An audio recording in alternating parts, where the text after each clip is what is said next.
जय जगन्नाथ नमस्कार मो स्वीटी चेन्नई किचन को स्वागत करुच्ची। आज रेसिपी है कांकड़ आलू मटर चना टमाटो झोल। ये झोलटी तो मत बहुत भल लगे।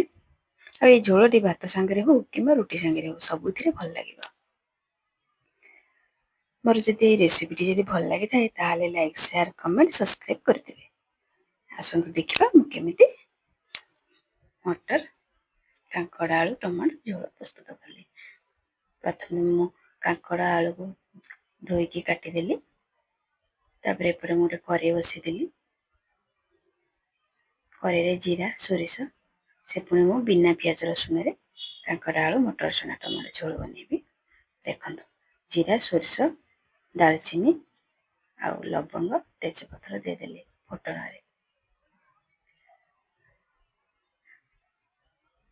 अदा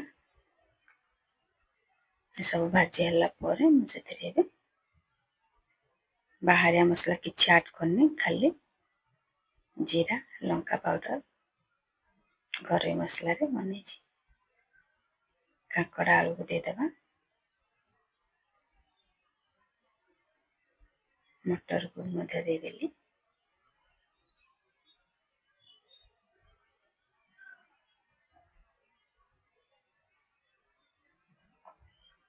किसी समय भाजी है लुण हल्दी काश्मीर चिल्ली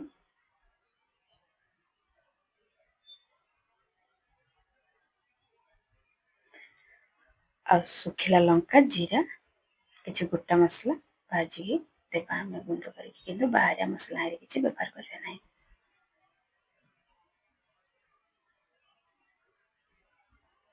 भल से भाजी जाइए पानी देवा।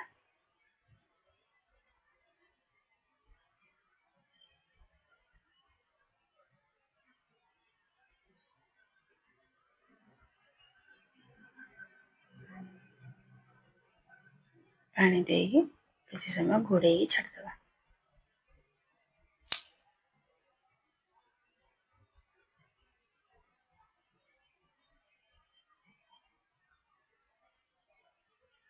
देखो केते बढ़िया सीझी आसला।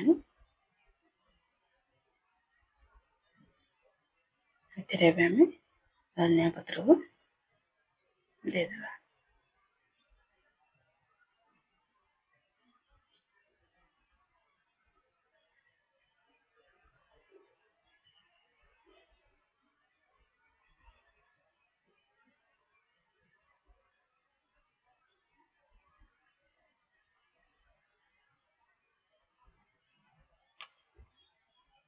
प्रस्तुत हो गला कांकड़ आलू झोल। रही जय जगन्नाथ।